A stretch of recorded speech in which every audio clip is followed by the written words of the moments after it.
بسم اللہ الرحمن الرحیم۔ ایک بار پھر آپ کو ٹاک آن اسلام میں خوش آمدید کہا جاتا ہے۔ اگر آپ نے ابھی تک ہمارا چینل سبسکرائب نہیں کیا، نیچے سبسکرائب بٹن پر کلک کر کے ہمارا چینل سبسکرائب کریں تاکہ آپ ہماری مزید آنے والی ویڈیوز بھی دیکھ سکیں۔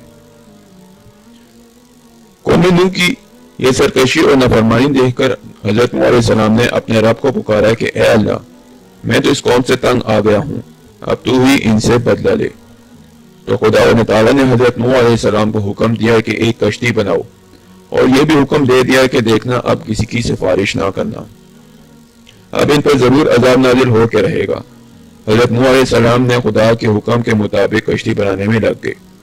جب کشتی بن کر تیار ہوگی تو خدا نے حکم دیا کہ اپنے اہل اور ان لوگوں کو کشتی پر سوار کر لو جو مجھ پر ایمان لے آئے ہیں، اور ہر جانور کا ایک ایک جوڑا بھی کشتی پر رکھ لو۔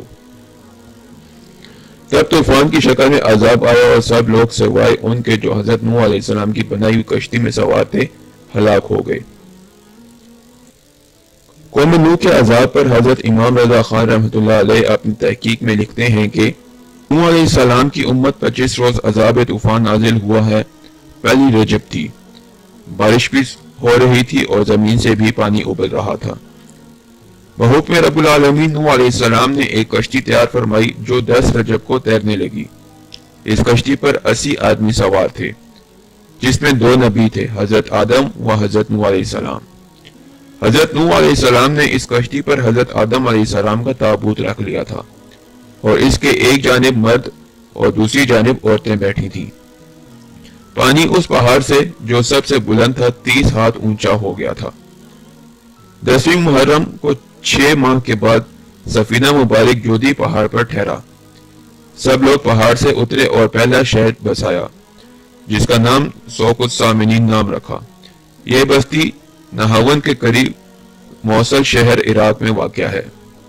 اس طوفان میں 2 عمارتیں مثل گنبد و منارہ باقی رہ گئی تھیں، جنہیں کچھ نقصان نہ پہنچا۔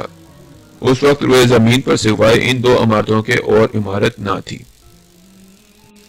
اگر آپ کو ہماری ویڈیو پسند آئی ہے تو کمنٹ میں اظہار رائے ضرور کیجیے گا، اور اگر آپ ہماری مزید ویڈیوز دیکھنا چاہتے ہیں تو ہمارے چینل پر سبسکرائب کرنا نہ بھولیے گا۔